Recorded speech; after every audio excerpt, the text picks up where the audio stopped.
ओ बप्पा बप्पा मोरया नाचो गाओ झूमो रे, मोरत वाले बप्पा संग खुशियाँ बरसाओ रे। बप्पा मोरया नाचो गाओ झूमो रे, मोरत वाले बप्पा संग खुशियाँ बरसाओ रे। मारिया बप्पा मोरया मंगल मूर्ति मोरया, बच्चों संग नाचे सब गणेश चतुर्थी झूमे रे। बप्पा मोरया मंगल मूर्ति मोरया, बच्चों संग नाचे सब गणेश चतुर्थी झूमे रे। गणपति बप्पा बच्चे चलाए, मोरया सब मिल गए।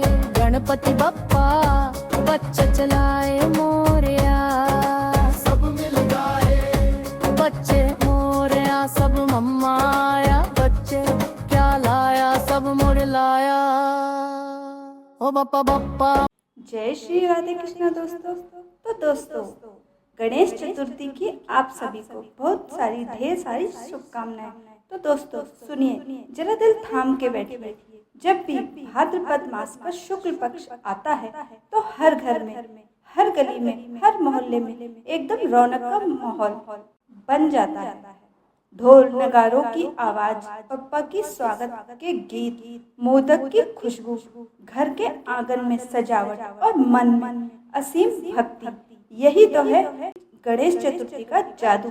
अब आप सोच रहे होंगे कि गणेश चतुर्थी क्यों मनाई जाती है, इसका महत्व क्या है, पूजा कब करें, किस दिन प्रतिमा स्थापित करें, और सबसे जरूरी वो चांद न देखने वाला नियम असल में क्या है, सब बताएंगे विस्तार से हम लोग इसी वीडियो में।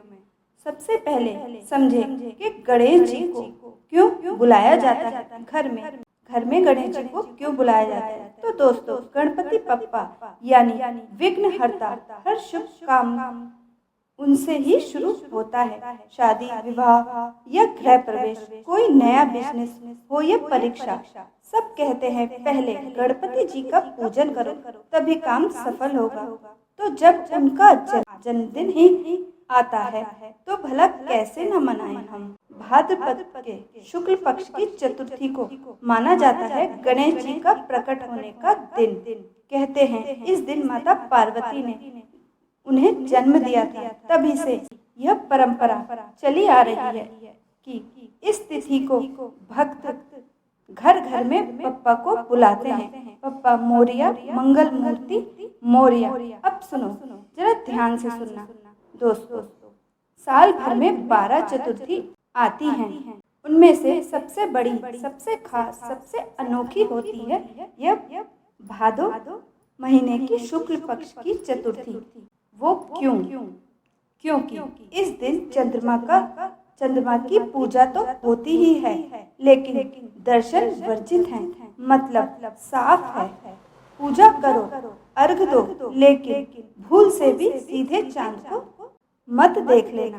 तो दोस्तों कहते हैं जिसने भी इस दिन चांद को देख लिया ना, उस पर झूठा कलंक लग जाता है। सोचो तो सही, इंसान बेवजह बदनाम हो जाए, इससे बड़ा दुख और क्या होगा। आपने शायद सुना ही होगा कृष्ण और संयमंतक मणि वाली कथा। अगर नहीं सुनी हो तो हम अपने चैनल पे डालेंगे, आप जरूर सुन लेना। कृष्ण भगवान ने इस दिन चांद देखा था और उन पर चोरी का झूठा आरोप लग गया था।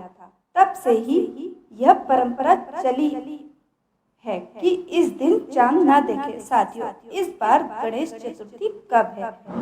तो दोस्तों अब जानते हैं इस बार गणेश चतुर्थी 2025 में कब पड़ रही है। इस दिन इस बार स्थिति थोड़ी पेचीदा है, क्योंकि चतुर्थी तिथि प्रारंभ होगी 26 अगस्त मंगलवार को दोपहर 1:55 पर।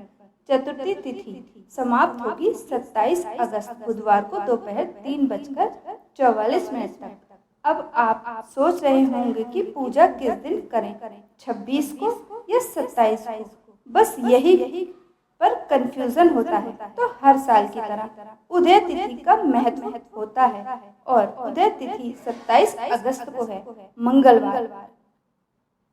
मतलब गणेश चतुर्थी का पर्व 27 अगस्त बुधवार को ही मनाया जाएगा। लेकिन ध्यान तो चतुर्थी के व्रत में चांद की पूजा अनिवार्य है और 27 को दोपहर में ही चतुर्थी समाप्त हो जाएगी, तो चांद की पूजा का समय मिलेगा नहीं। इसीलिए भक्तों को 26 अगस्त की रात ही चंद्रमा को अर्घ देना होगा, मगर बिना दर्शन किए। 26 अगस्त 2025 मंगलवार का महत्व। चतुर्थी तिथि शुरू हो रही है 1:55 पर दिन से रात 8:37 पर चंद्रमा अस्त होंगे। जो यानी कि जिन लोगों ने 26 अगस्त को व्रत रखा, उन्हें सूर्यास्त के बाद से लेकर रात 8:37 तक पूजा करनी होगी और बिना देखे अर्घ देकर इस व्रत का पारण करना होगा। अब सोचिए, उसी दिन हरतालिका तीज भी है, तो कई महिलाएं सोच रही होंगी कि यह कैसे करें, तो व्रत एक ही दिन कैसे निभाए। तो टेंशन मत लीजिए, हमारे शास्त्रों में भी उपाय है।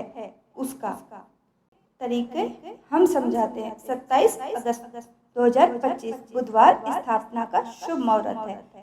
सूर्योदय सुबह 6:11 पर और सूर्यास्त शाम 6:45 पर। ब्रह्म मुहूर्त सुबह 4:35 से 5:23 तक। हस्त नक्षत्र सुबह 6:04 तक। फिर चित्र नक्षत्र शुरू होगा भाद्र काल सुबह 5:57 पर से दोपहर 3:54 तक। परंतु इस बार भद्रा पाताल लोक में है, इसलिए अशुभ नहीं मानी जाएगी। राहुकाल दोपहर 12 बजे से 1:30 तक। सबसे शुभ मुहूर्त इस दिन में होंगे। रवि योग सुबह 5:57 से लेकर 6:04 तक। विजय मुहूर्त दोपहर 2:31 से 3:22 तक। गोधूली मुहूर्त शाम 6:48 से 7:10 तक। तो दोस्तों, चाहे सुबह शुभ मुहूर्त हो या दोपहर के विजय काल, इन समय में आप गणेश जी की स्थापना कर सकते हैं। अब जान लेते हैं सबसे जरूरी बात। 27 अगस्त को चंद्रोदय होगा सुबह 9:28 पर और चंद्रास्त होगा रात 8:27 पर। इसका मतलब है इस पूरे समय में चांद देखना मना है, लेकिन पूजा में चांद को अर्घ तो जरूरी देना है, वरना व्रत अधूरा रह जाएगा। तो कैसे करें? बहुत आसान है। एक स्टील या तांबे के लोटे में जल भरकर उसमें फूल, अक्षत, तुरवा डालकर चंद्रमा की दिशा में खड़े होकर बिना देखे अर्घ अर्पित कर दें। बस हो गया। पूजा विधि विस्तार से करें। अब जानते हैं गणपति बप्पा घर। अब सुनो, जब गणपति बप्पा घर आते हैं तो उनकी स्थापना और पूजा का तरीका बड़ा प्यारा होता है। पहले घर को अच्छे से साफ सुथरा करते हैं। चौकी या पट पर लाल या पीला कपड़ा बिछाकर उस पर गणेश जी की प्रतिमा को स्थापित करते हैं। गंगा जल से प्रतिमा का शुद्धिकरण करो। गणेश जी को सिंदूर, हल्दी, चावल, तुरवा अर्पित करते हैं। मोदक, लड्डू, नारियल, मूंगफली का भोग लगाओ। शाम को आरती करो। जय गणेश देवा, जय गणेश देवा गाकर पूरा घर गूंज उठता है। साथियों, मानो या ना मानो, इस पल घर में एक ऐसी शक्ति, एक ऐसी ऊर्जा आती है कि लगता है बप्पा खुद ही आकर आशीर्वाद दे रहे हैं। गणेश महोत्सव अब यह तो दोस्तों, अब यह भी जान लेते हैं बप्पा को घर कितने दिनों तक रखना है।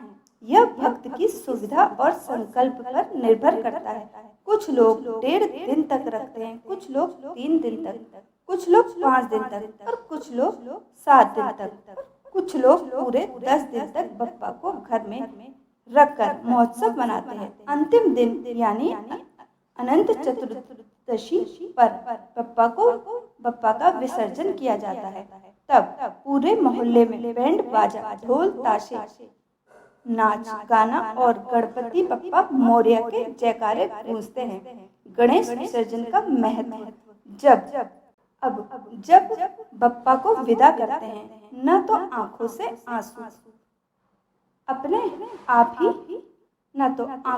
आंसू अपने आप ही आ जाते हैं, क्योंकि लगता है जैसे घर का कोई अपना मेहमान विदा हो रहा है। लेकिन विसर्जन का मतलब है मिट्टी के गणेश जी वापस जल में समा जाएं और हमें यह शिक्षा दें कि जो आया है उसे एक दिन जाना भी पड़ता है, यानी जीवन का सत्य, उत्पत्ति और विलय। अब जरा सोचिए, गली गली में पंडाल सजते हैं, झिलमिल करती लाइटें, बच्चों की भीड़ भाड़, भजन मंडलियां, ढोल ताशे की थाप, गणपति बप्पा मोरया, मंगल मूर्ति मोरया, महिलाएं मोदक बनाती हैं, बच्चे आरती की थाली सजाते हैं, बुजुर्ग पूरे मन से मंत्र गाते हैं। यह माहौल ही ऐसा है कि लगता है जैसे पूरा शहर बप्पा के रंग में रम गया। गणपति का प्रिय भोग है। अब जरा खाने पीने की बात करें। गणपति बप्पा का सबसे प्यारा होता है मोदक। कहते हैं मोदक बप्पा को अति प्रिय नैवेद्य है। इसके अलावा पान, सुपारी, इलायची, नारियल, गेहूं, मूंगफली, लड्डू, दुर्वा घास, यह भी सब अर्पित किए जाते हैं। तो दोस्तों, अब समझ आ गया है ना चतुर्थी कब है, किस दिन स्थापना करनी है, किस दिन व्रत रखना है, चांद क्यों नहीं देखना है और पूजा कैसे करनी है। इस बार 26 और 27 अगस्त दोनों ही महत्वपूर्ण हैं। अब आप चाहें 26 को व्रत रखें या 27 को, स्थापना या फिर अपनी सुविधा अनुसार विधि विधान निभाएं। बस ध्यान इतना रखना है कि बप्पा का आगमन पूरे मन, पूरी श्रद्धा और पूरे उल्लास से होना चाहिए, क्योंकि गणपति जी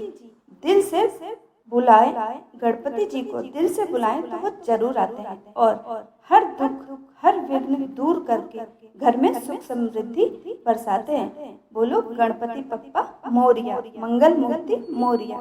तो दोस्तों, इस वीडियो में गणेश चतुर्थी की भाद्रपद की चतुर्थी का महत्व, पूजन विधि, शुभ मुहूर्त और रहस्य यहीं पर समापन होता है।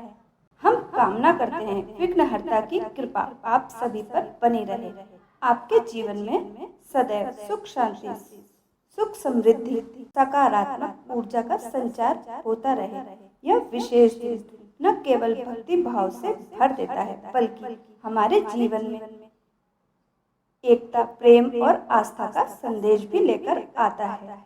कृपया अपने विचार कमेंट बॉक्स में जरूर लगिएगा। तो दोस्तों, आपको यह हमारी जानकारी कैसी लगी?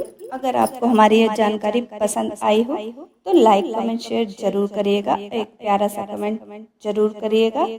मिलते हैं इसी तरह की एक और नई जानकारी के साथ। तब तक के लिए जय श्री राधे कृष्णा। गणपति बप्पा मोरया। ओ बप्पा बप्पा मोरया, नाचो गाओ झूमो रे, मोड़क वाले बप्पा संग खुशियाँ बरसाओ रे। बप्पा मोरया, नाचो गाओ झूमो रे, मोड़क वाले बरसाओ रे। बप्पा मोरया, चूहा गाड़ी बप्पा की सवारी, हाथी वाला सिर,